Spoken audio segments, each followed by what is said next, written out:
variety of terrains ranging from lakes, snow capped mountains, and glacier fed rivers, Kashmir is endowed with such implausible beauty that it is also called as paradise on earth.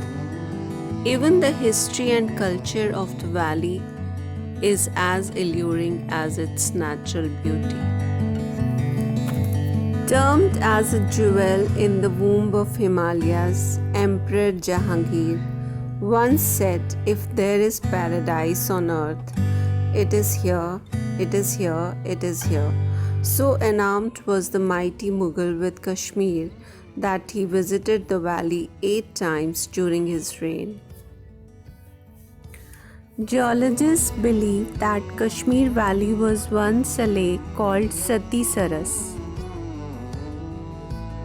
With the passage of time, many earthquakes came and a part of Baramulla range broke down, resulted in emptying of water from the valley, leaving behind the molds of Karawar. The Karawar deposits are composed of sand, silt, clay, mud, lignite, gravel, and losic sediments. The Neolithic man settled on these karavas. The world famous variety of saffron, which is locally known as zaffron, is cultivated on these deposits. It also helps in the cultivation of almond, walnut, apple, and orchid.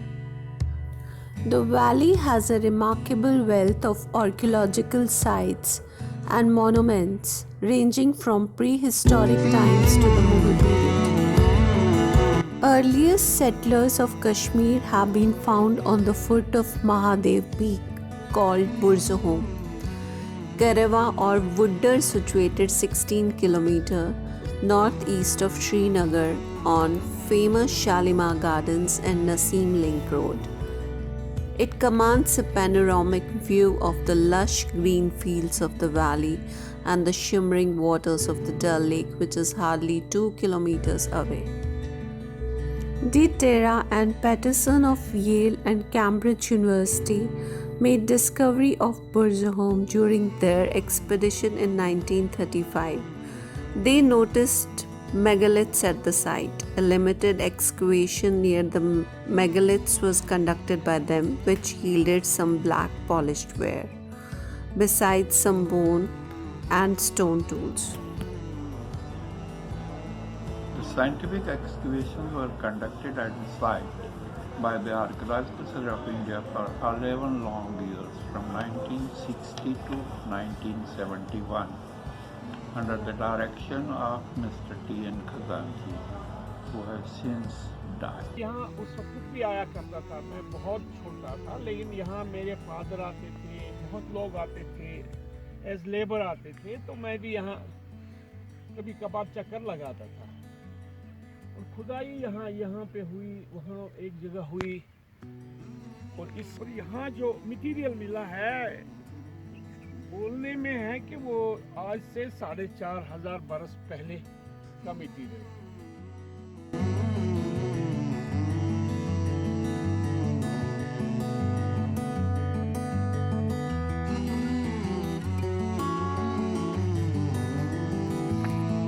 With forests abounding in the hills around and with the lakes and the swampy areas lying at a stone's throw. The area was ideal for fishing, fowling, and hunting, which is exactly what the earliest settlers did in 2500 BC, about 4,500 years back. The excavations at this site opened a new chapter in the history of Kashmir. Burzahom in Kashmiri means the place of birds. Burned birds has been found during the excavations at the site. Till recently, we had seen that the birch was used in the roofs of houses.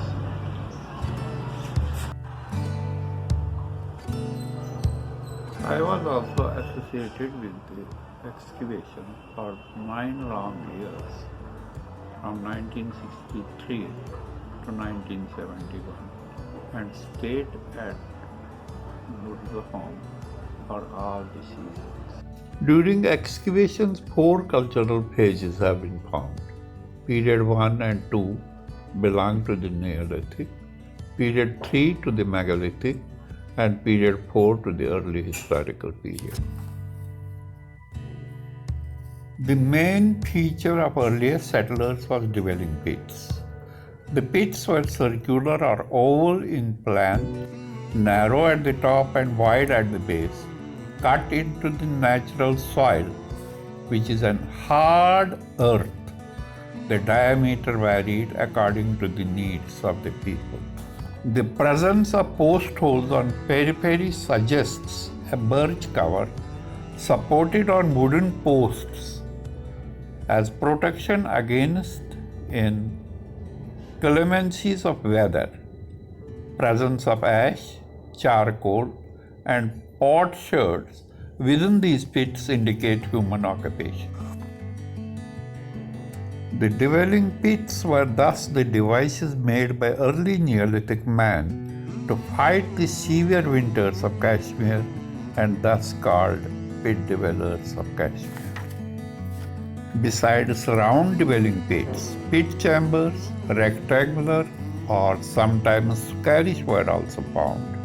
These chambers were also cut into the ground level up to a depth of roughly 1 meter. Some of these pit chambers had depressions on all the 4 sides, deep post holes on the 4 corners or the superstructure to cover the chambers. Some of the chambers had stone hearths, while the others had clay hearths, which indicates human occupation. Both circular dwelling pits and pit chambers were used for dwelling purposes. The earliest settlers used handmade earthen pots. Many types then in use continue to be used in the villages of Kashmir even now.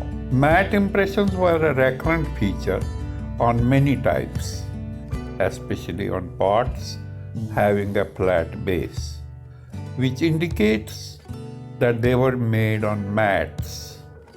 Wheel-made pottery was absent in the early period of Neolithic. Apart from the unique structural sequences, bone and stone tools were characteristic. Bone tools as an organized industry was most developed. The manufacturing techniques provide an interesting insight into the level of development. The main types were harpoons for fishing, needles with or without eyes, spear points, arrowheads, and draggers for hunting game, scrapers for treating skin. Main types in stone were axes, chisels, adzes, pounders, mace. The practice of agriculture has been established through the tools and finding of paleobotanic analysis. Neolithic culture of the site provided evidence for wheat, barley, and lentil cultivation. A stone quoran was found during excavation. In later stage are structures in mud with regular floors made of rammed Kareva soil. Extensive timber structures are also indicated from the numerous post holes found at the site. There were, however, a few painted pots which may have been imported. A redware wheel-made painted pot with horned figure similar to pot found in Côte d'Ivoire was also found. Towards the close of Neolithic levels, a wheel-made redware pot containing 950 beads was found. Burials were found mostly within the settlement area. No grave furniture was noticed. Whole animals or their bones were sometimes deposited with the human skeletal material. Evidence of tampering showing circular holes on the skull was present in one of the burials, probably earliest surgical evidence on skull.